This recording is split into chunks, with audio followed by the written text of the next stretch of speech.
સમરસી આહાર. દરેક જ્ઞાતિનો સમરસી ખોરાક જુદો જુદો હોય. સમરસી એટલે બધું સ્વીકાર્ય, ઓછા વધતા પ્રમાણમાં પણ બધા રસ સ્વીકાર્ય. દાદા ભગવાન. એક સત્સંગી ભાઈ દાદાજીને કહે છે, હે દાદા ભગવાન, મને કોઈ પણ રસમાં લુબ્ધપણું ન કરાય એવી શક્તિ આપો. સમરસી ખોરાક લેવાય એવી પરમ શક્તિ આપો. આ કલમ એટલે કે પ્રાર્થના સમજાવો.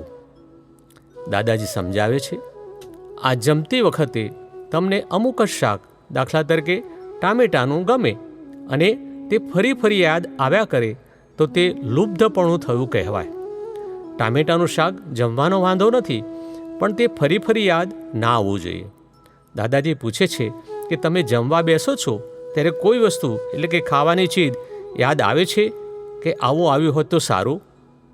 ત્યારે તે ભાઈ કહે છે, હા યાદ આવે છે. દાદાજી કહે છે, યાદ આવે તો એ લુબ્ધપણું કહેવાય. તો આપણી બધી શક્તિ લુબ્ધપણામાં જતી રહે. આપણે તો કહેવું કે જે આવે તે મને કબૂલ છે, માટે લુબ્ધપણું કોઈ જાતનું નહીં હોવું જોઈએ.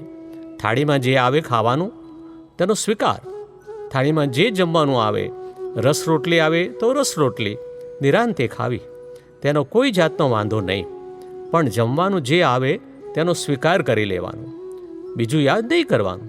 આ બધું ધીરે ધીરે કરવાનું, એકદમ નહીં. આસ્તે રહીને થાય.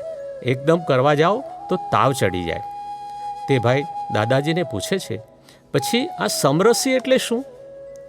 દાદાજી સમજાવે છે, સમરસી એટલે 6 પ્રકારના રસ, ગળ્યો, ખાટો, ખારો, કડવો, તીખો અને તુરો બધા ખાવા. વેઢમી, દાળ, ભાત, શાક બધું જ ખાવું, પણ એકલી વેઢમી જ ઠોક ઠોક ના કરાય. કેટલાક કહે મને ગળ્યા વગર ના ફાવે, અને કેટલાક કહે મને ગળ્યું ભાવતું જ નથી, તીખું એકલું જ જોઈએ. એ બધું સમરસી ના કહેવાય. મરચું વધારે નહીં, ફલાણું વધારે નહીં, એવું બધું સરખા પ્રમાણમાં જોઈએ. કેટલાક કહે છે હું તો દૂધ એકલું પીને પડી રહીશ, ત્યારે સમરસી ખોરાક ના કહેવાય.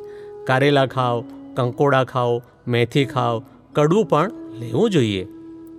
દાદા કહે છે કે તમારી વાણિયા લોકોની નાત હોય અને તેમાં જે જમવાનું બનાવે તે તમારી નાતને સમરસી લાગે, અને તમારી નાતનો એ ખોરાક પટેલોને ખવડાવે તો તેમને સમરસી ના લાગે.